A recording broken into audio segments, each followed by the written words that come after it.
Here is a 4-day perfect itinerary in Mount Fuji, Japan. Welcome to my Japan travel vlogs. I started by taking the bullet train from Tokyo to Mount Fuji via the JR Pass. If you don't have the JR Pass, you can definitely buy a bullet train ticket at the station. Bullet trains are an economic, scenic and affordable way to travel, not to mention it's super fast. Bullet trains are also extremely clean and have plenty of luggage storage. Just remember that it's overhead, so you're going to have to lift your bag above your head. The main station here is Mount Fuji Station, and I highly recommend getting accommodation within walking distance of Mount Fuji Station, as we booked it 30 minutes away and had to catch another bus there. Sometimes the buses run late and the taxis are extremely hard to get, so I highly recommend walking to your accommodation from Mount Fuji Station. I recommend staying in Mount Fuji for at least 2 nights instead of doing day tours from Tokyo, as Mount Fuji is a completely different vibe to the rest of Japan and well worth exploring. This is Yamanakaoko National Garden. Exploring Mount Fuji on day 1 was one of my highlights. Tip: remember that Japan runs in cash currency. Our next stop is Mount Fuji Panoramic Ropeway. The line here is extremely long, so be prepared to wait. We waited about 2 hours in peak time in April.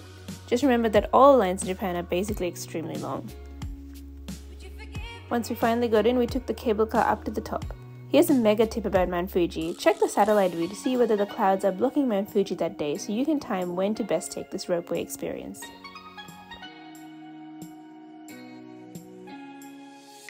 And here's the famous Mount Fuji Super Swing.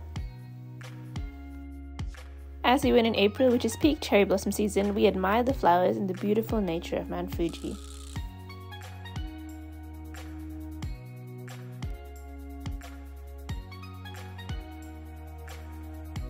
Make sure to keep your railway ticket safe, as you need it for the return rail down. We then took a scenic walk around the Fuji 5 lakes. It was incredible. I also tried my matcha Kit Kat for the first time here. Make sure to take use of Japan's travel snacks and go to 7-Eleven and nearby pharmacies to make sure you taste everything that Japan has to offer. Here is our accommodation. We booked a traditional room via Airbnb in a hotel that also offers a complimentary sauna. On day 2, we woke up at 4:30 AM to walk 80 minutes to see Chureito Pagoda at sunrise.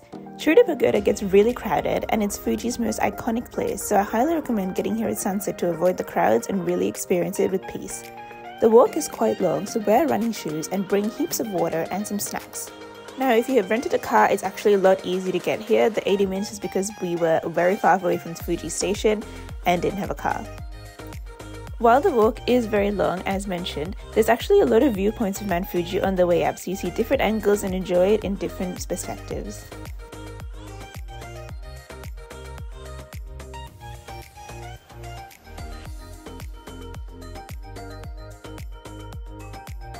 And this is the beautiful Chureito Pagoda at sunrise in April. Now, there were a few people there, which made the left side of Chureito Pagoda really crowded, which is the Instagram side, so we went to the right and got still beautiful photos.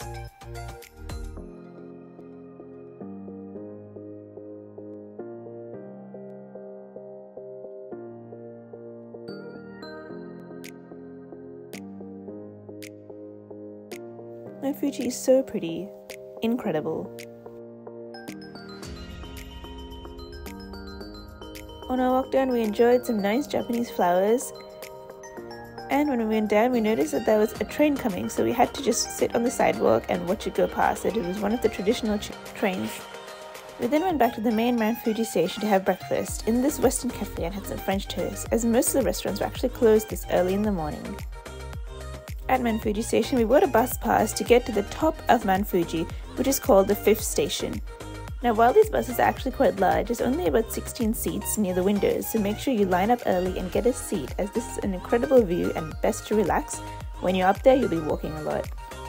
Another thing to note is that this bus actually has a lot of stops, but try to stay on till the top of Mount Fuji, as it is quite cold up here, and waiting for the bus if you get off at every stop will be really tiresome.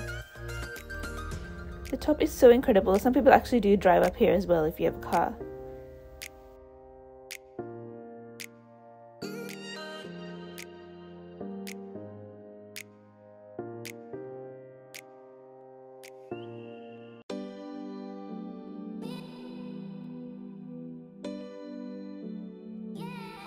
This is incredible. There's actually a traditional temple here as well. I came here in April and it was really cold, so make sure you wear beanies and gloves.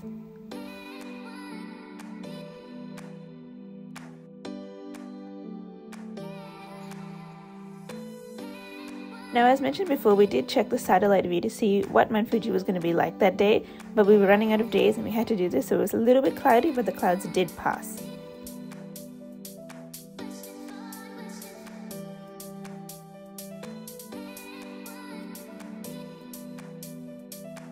Now, the cafe in Mount Fuji was actually amazing.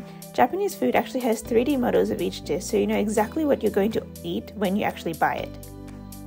There was actually a hot chocolate machine as well, which in the cold was amazing. It was in a vending machine. And this incredible cabin, which really gives me European vibes. And here is our warm lunch. Stopping by to literally smell the flowers.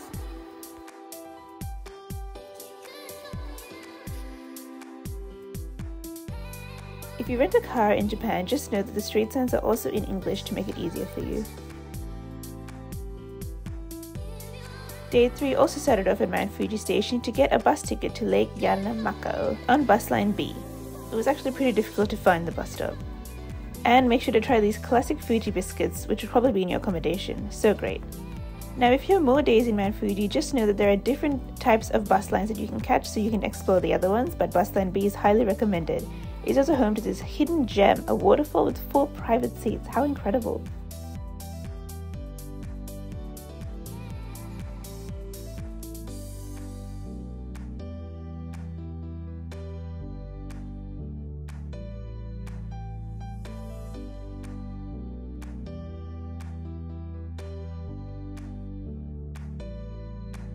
Stumbled across a nice souvenir shop on the way as well. And this is located in Oshini Shinobi, a nice ninja doodle where you can actually get a ninja lesson as well. We then walked around and explored Mount Fuji in its true beauty. Here we tried a traditional lunch spot. It was incredible because it was really cold and we had hot ramen. A big tip is, if you're in Japan and looking for food, try to put the GPS in Japanese characters. It allows you to have so much more food options, especially if you have dietary requirements. And here we're looking back to bus line B to join the rest of the route, and this is Lake Yamanakaoko. We also got some great hot chocolate on the way.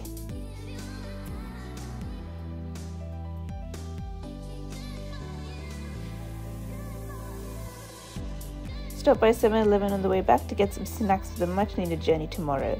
And on day 4 we woke up extremely early to walk 1 hour to Mount Fuji Station as it was raining, there was no taxis, and we were so far away from the station. Here is us walking in the rain with our luggage. It was extremely difficult. We stopped by 7-Eleven for a pick-me-up. They actually have self-serving smoothies, which I don't know why we got it because it was so cold outside, but it was amazing. Give this video a like if it helped, and make sure you subscribe for the rest of my Japan content. This is the finished slushie. Now we go to Kyoto. The video is actually already up, so make sure you check it out on my channel. Like and subscribe.